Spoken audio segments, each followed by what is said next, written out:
International growth for enterprises is, I think, key to the success, the continued success and longevity of most enterprises today.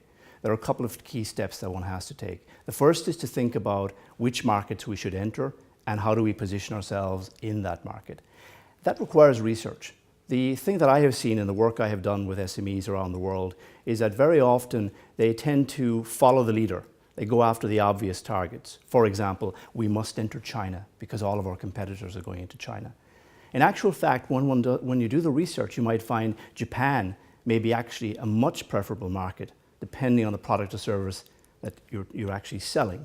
So do the research, find out what is the demand, the latent and the existing demand in those markets, what is the openness, for example, to foreign market entry, foreign products, and also what is the perception perhaps even of your country of origin in that market that you're targeting.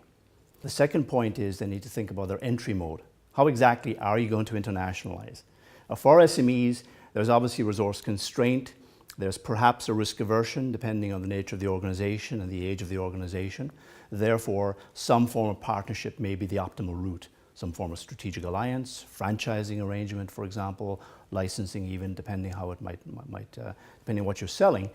Some work that I've been doing in the past and some insights I've received from American companies on this is that in actual fact, the better way to enter as part of a joint venture often is to accept that the local partner is the dominant partner.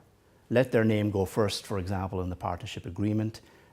Let your ego go because they are the gatekeepers. Without them, you're unlikely to get into that market.